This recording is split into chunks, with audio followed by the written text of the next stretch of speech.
नमस्ते दोस्तों, मैं हूँ तारा और स्वागत करती हूँ आपका फिर से अपने इस चैनल पर। आज हम बात करने वाले हैं एक ऐसे त्योहार की जो श्रद्धा, पवित्रता और ऊर्जा तीनों का संगम है। Yes, you guessed it right. हम बात कर रहे हैं छठ पूजा की। ये सिर्फ एक पूजा नहीं, बल्कि एक एहसास है जहाँ हम सन गॉड यानी सूर्य देव को प्रणाम करते हैं और उनके प्रति अपना आभार प्रकट करते हैं। सूरज की किरणें, घाट पर जलते दिए और हजारों लोगों की भीड़, ये सब मिलकर एक अलग ही दृश्य को दर्शाते हैं। तो चलिए पहले जानते हैं इसके इतिहास के बारे में, जो कि बहुत पुराना है।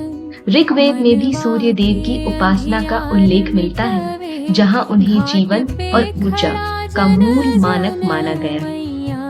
कहा जाता है कि भगवान राम और माता सीता ने अयोध्या वापस लौटने के बाद सूर्य देव की पूजा की थी और वहीं से इस परंपरा की शुरुआत हुई। महाभारत के वीर योद्धा कर्ण, जिन्हें सूर्य देव के पुत्र के रूप में जाना जाता है, वो भी हर दिन नदी में खड़े होकर सूर्य को अर्घ्य देते थे। इसी तरह ये पूजा समय के साथ हर घर का हिस्सा बन गई। एक ऐसी परंपरा जहां हर परिवार प्रकृति और सूर्य से अपना रिश्ता जोड़ता है। अगर इस महापर्व के रीति रिवाजों की बात करें कि इसे मनाते कैसे हैं, तो मैं आपको बता दूं कि छठ पूजा की शुरुआत होती है नहाए खाए से। इस दिन लोग पवित्र स्नान करते हैं और सात्विक भोजन बनाकर व्रत की नींव रखते हैं। लेकिन उसमें होती है पवित्रता और भक्ति की गहराई। खाना बहुत सिंपल होता है, चावल, कद्दू और चने की दाल। दूसरे दिन आता है खरना। इस दिन छठ करने वाले सभी लोग पूरे दिन निर्जला व्रत रखते हैं और शाम को जब खीर और रोटी का प्रसाद बनता है तो उसमें होती है शुद्ध भावना और श्रद्धा। तीसरा दिन होता है संध्या अर्घ्य, जब डूबते सूर्य को नदी या तालाब के किनारे लोग अर्घ्य देते हैं। घाट पर दिए झिलमिलाते हैं, मंत्रों की ध्वनि गूंजती है और पूरा वातावरण भक्ति से भर जाता है। आखिरी दिन होता है उषा अर्घ्य। इस दिन सुबह की पहली किरणों के साथ श्रद्धालु दोबारा घाट पर पहुंचते हैं और उगते सूर्य को अर्घ्य देते हैं। ये पल नई शुरुआत का प्रतीक है। जैसे सूर्य का हर दिन दोबारा जन्म लेता है, वैसे ही हर सुबह हमारे लिए एक नई उम्मीद लाती है।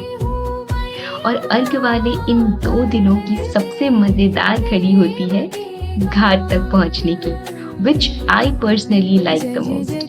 और इस सफर को भी बहुत पवित्र माना जाता है। लोग अपने सिर पर दौरा उठाए हुए चलते हैं, उनके पीछे बाकी के लोग जाते हैं, जिसमें महिलाएं, बच्चे, बूढ़े सभी शामिल होते हैं। सब मिलकर भक्ति गीत गाते हुए आगे बढ़ते जाते हैं।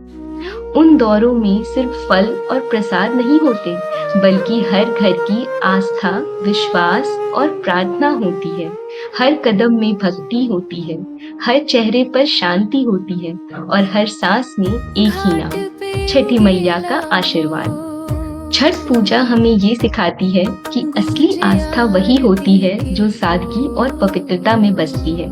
यह त्योहार एकता और कृतज्ञता का प्रतीक है, जहाँ परिवार एक साथ सूर्य देव को धन्यवाद देते हैं और प्रकृति के प्रति अपना सम्मान व्यक्त करते हैं। इवन साइंस ने भी इस महापर्व को यूनिक एंड डिफरेंट बताया है। आखिर हो भी क्यों ना, सनलाइट से बॉडी को एनर्जी जो मिलती है और व्रत से तन और मन दोनों पवित्र होते हैं। तभी तो ये साइंस और स्पिरिचुअलिटी का एक परफेक्ट बैलेंस है। जब सुबह की पहली किरणें पानी पर पड़ती हैं ना और हजारों दिए नदी में तैरते हैं, तो लगता है जैसे पूरी सृष्टि भक्ति में डूब गई हो। यही है छठ पूजा, आस्था, सादगी और शक्ति का प्रतीक। तो दोस्तों, ये थी छठ पूजा की कहानी। एक ऐसा त्योहार जहाँ परंपरा और भक्ति दोनों जीवित है। अगर आपको ये वीडियो पसंद आई हो तो लाइक और शेयर जरूर करें और हमारे चैनल टून पूरा को सब्सक्राइब करना ना भूलें। जय छठी मैया।